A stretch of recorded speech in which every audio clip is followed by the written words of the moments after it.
अस्सलामुअलैकुम दोस्तों, उम्मीद करदा तुसीं सारे ठीक ठाक होवोगे। मैं शाहनवाज खानेवाल तो ते तुसीं मेरा यूट्यूब चैनल शाहनवाज ट्रांसपोर्टर देख रहे हैं।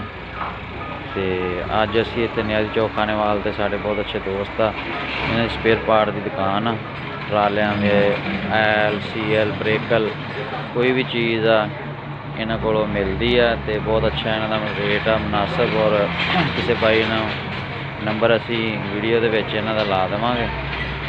तो जे किसी ने कोई ज़रूरत होवे तो वो आके अपना इत्थों इस दुकान तो मोबाइल इन्हां को तकरीबन हर ब्रांड का ही है वा, फिल्टर गड्डियां दे ते तकरीबन आटो पार्ट्स का समान जिहड़ा 22 व्हीलर 18 व्हीलर हीनो निशान फा FTR इन हर गड्डी का इन्हां को तकरीबन हर चीज़ मिलती है। तो खानेवाल न्याजी चौक न्याजी मार्केट दुकान की लोकेशन आ। तो हुण असी इंशाअल्लाह तुहानूं वीडियो का आगाज़ करते हैं।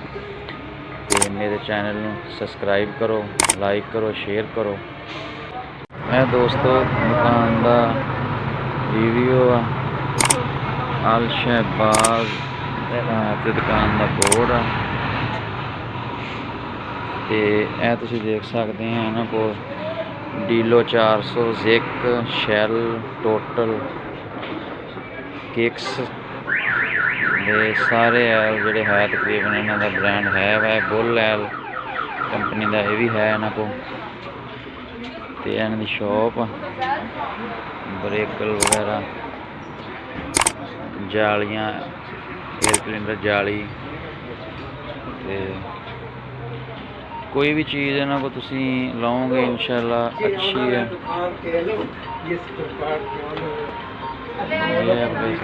ये दोस्तों हाजी सलीम साहब ये ऑनर हैं दुकान के, और ये लोकेशन है न्याजी चौक न्याजी मार्केट खानेवाल। और इनका नंबर जो है मैं वीडियो में दे दूंगा आपको, तो आप इनसे कोई भी काम हो मसला हो रब्ता कर सकते हैं।